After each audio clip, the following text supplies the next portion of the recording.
Hello everyone, welcome to this video where we will have a quick introduction to square root. And square root is actually denoted by this sign here that I'm highlighting. So it is actually a notation for square root.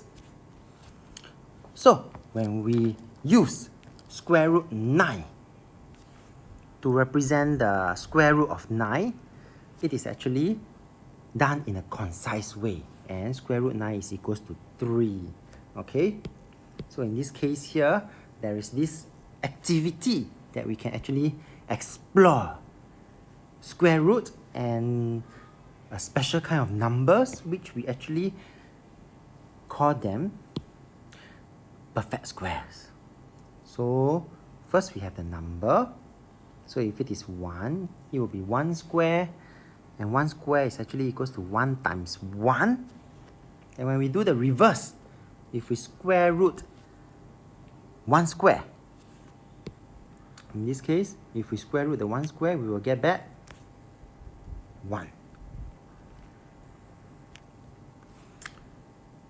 And moving on to the next row, and when the number is 2, 2 square is actually equals to 2 times 2 is equals to 4. And so, when we square root 4, we are actually square rooting 2 square, and the root will be 2.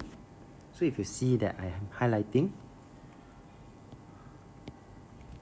if you can see the pattern, if the number is 3 now, 3 square is 3 times 3.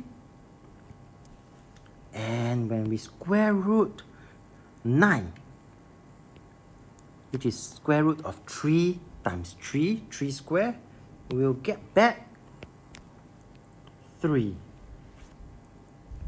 So hopefully you all start to see the pattern.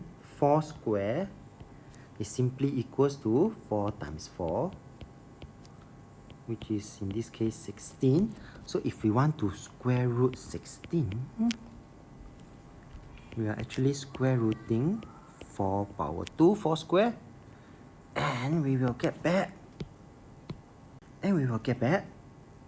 4.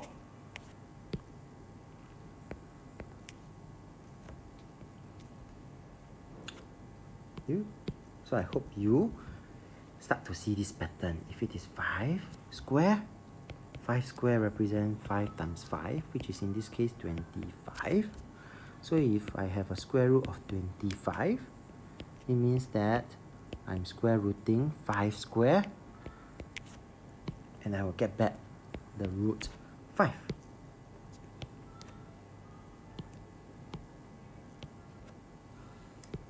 So these are special numbers. So what are the special numbers? The special numbers are in blue. 1, 4, 9, 16, 25. They are what we call perfect squares, which are numbers like 1, 4, 9, 16, 25, where the square root are whole number. Okay? With that, we have come to the end of this video. If you like this video, do give it a thumbs up. Thank you for watching and have a nice day.